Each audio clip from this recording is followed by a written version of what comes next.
Kienet botta u risposta bejn Clint Camilleri u Chris Said bil-Ministru jgħid li l-Gvern ma kellux manual ta' kif jiġġieled il-pandemija u l-kelliem tal-Partit Nazzjonalista ifakkar kif is-servizzi tas-Saħħa Foundation ma kinux lesti għall-pandemija.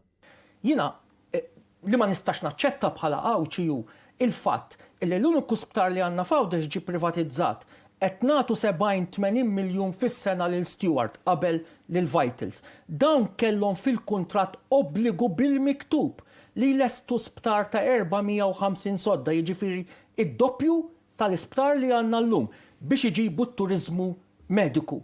Dak l-isptar kellu jitlesta sa' Ġunju tal-2018. Ir-risposta tal-Ministru għal dan kien li l-iskola ta' Barts imbniet u qed tilqa' l-istudenti. Li kieku kien les dan l-isptar ma kienx ikun hemm dal-problemi għaliex għax it-turiżmu mediku fi żmien ta' pandemija mhux se jiġi kif mhux qed jiġi turiżmu ieħor. U allura s-sodot liberati mit-turiżmu mediku kienu se jkunu qegħdin hemm sa dan tinsiex.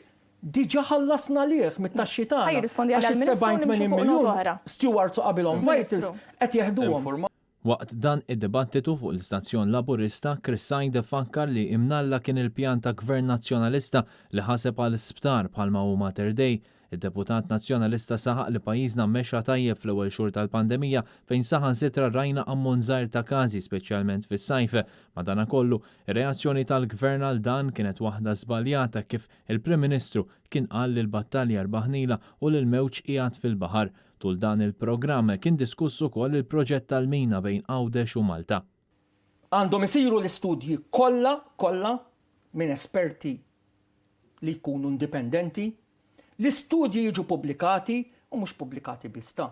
L-istudji jiġu mfissra, ikun hemm l-informazzjoni, n-nies għandhom dritt għall-informazzjoni.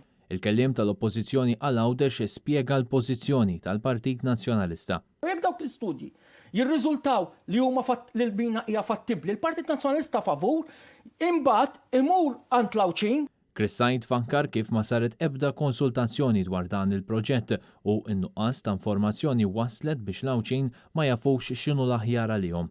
Għamilna 3 snin ngħidu l-mina taħt il-baħar ħażina ħanamlu bridge.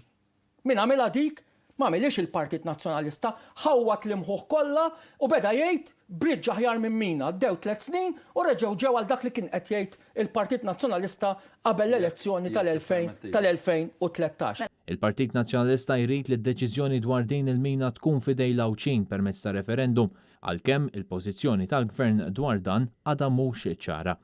Int kontra li jsir referendum. Il-poplu Għawċi diġà iddeċieda, il-poplu diġà iddeċieda, il-Partit Nazzjonalista jrid jagħmel kontra. Int kontra li Lawċin jingħatalhom id-dritt li jiddeċidu huma issir. Jekk ħatibqgħu tajtu fuq xulxin m'aħniex ma niftehmu mela. Ħammorru għall-mument ta' riklama mbagħad nirġgħu lura u nitkellmu aktar dwar il-min. Mhux ħaniqfu kellha ħadd ma jifhimna ippermettili onorevoli. Jiena favur. Morru waqfa tal-riklama mbagħad nerġgħu lura. Kingu Tajjar, Net News.